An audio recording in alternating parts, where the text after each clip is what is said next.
লুট করেছো মজট করে দু চোখের ক্যামেরায় জুম করে। ওরে ভাই রে ভাই, আমি কোনটার কথা বলবো? হিন্দিটার কথা বলবো নাকি বাংলাটার কথা বলবো? तू दिल लूट ले नैनो का कैमरा जूम करके। মানে দুইটা মিলে যেন রিয়াকশন দেওয়ার কথা ভুলেই যাচ্ছে। আমি কি বলবো, জাস্ট শাকিব খান একেবারে কাঁপিয়ে দিয়েছে ভাই।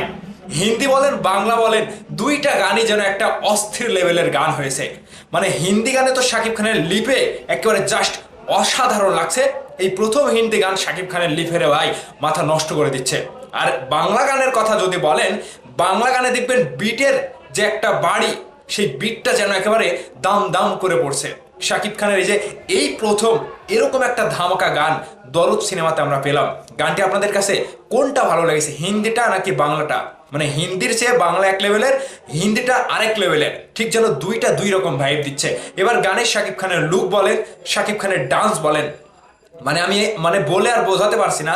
আমি কি বলবো, এটাকে কি বলা যায়? এরকম ভাবে কাঁপালে এটাকে কি বলা যায়?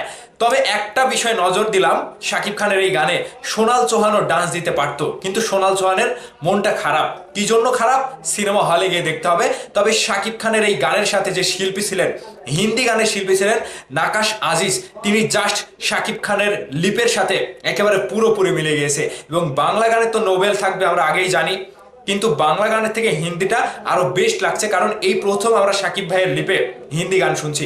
মানে গান তো না, যেন আগুনের গোলা, আগুনের গোলা ছেড়ে দিচ্ছে, সকলেই যেন নেচে উঠেছে। গানটি রিলিজের সাথে সাথে সবাই যেন একটা নাচের মধ্যে আসে। ঠিক সাকিবিয়ানদের জন্য ঈদের খুশিটা আরো বেড়ে গেল, এবং দরদের যে একটা খুশি আমেজ সকলের মাঝে আবারও ছড়িয়ে দিল শাকিব খান। এটার জন্য আমি মেগাস্টার শাকিব খানকে অনেক অনেক অনেক ভালোবাসা জানাই, এবং অনন্য মামুনকে ধন্যবাদ জানাই যে এত সুন্দর গান আপনারা সাকিবিয়ানদেরকে উপহার দিলেন। তবে আরো একটা গান আসবে, এই গানটার কথাই তো বলে শেষ করতে পারছি না। শাকিব খানের ডান্স বলেন, লুক বলেন, হেয়ার স্টাইল বলেন, পুরো সিনেমার শুটিং ইউনিটে যে একটা উৎসব মুখর কাজ, উৎসব মুখর আমেজ কাজ করছিল, এটার বলার মতো না। শুটিং ইউনিটে অনেক ডান্সার ছিল, ব্যাকগ্রাউন্ডে অনেক ডান্সার ছিল শাকিব খানের সাথে, তারাও কিন্তু জমিয়ে দিয়েছে, একেবারে ফাটাফাটি ডান্স করেছে। শিল্পী, ডান্সার, ব্যাকগ্রাউন্ড ডান্সার, শাকিব খানের ডান্স, এই প্রথম কিন্তু এরকম ভাবে ঝাঁকানো একটা গান দেখলাম শাকিব খানের ডান্সে। ভাই রে ভাই, পুরাই মাথা নষ্ট। তো সাকিবিয়ানরা গানটি কিভাবে নিয়েছে আমি জানি না। আমার কাছে ব্যক্তিগতভাবে এই গানটিকে আমি 10-এ 10ই দেবো, 9 দেবো না। শাকিব খানের গান বলে আমি বলছি না, এই গানটা একটা অন্য লেভেলের গান হয়েছে। জাস্ট যেই শুনবে তার কাছে ভালো লাগবে যে হ্যাঁ, এতদিন পর একটা গান বানিয়েছে। এই যে দরদ সিনেমার গান, প্যান ইন্ডিয়া সিনেমার গান, দরদের হিন্দি গান, জাস্ট এই গানটা সকলের মাথা নষ্ট করে দিচ্ছে। রিলিজের পর থেকে গানটি রীতিমতো ভাইরাল হওয়া শুরু করছে। সাকিবিয়ানদের দায়িত্ব আরো পরিমাণে ভাইরাল করে সকলের মাঝে গানটি ছড়িয়ে দেওয়া। তো ভাইবাদাস, গানটি একটা অস্থির লেভেলে গান হয়েছে।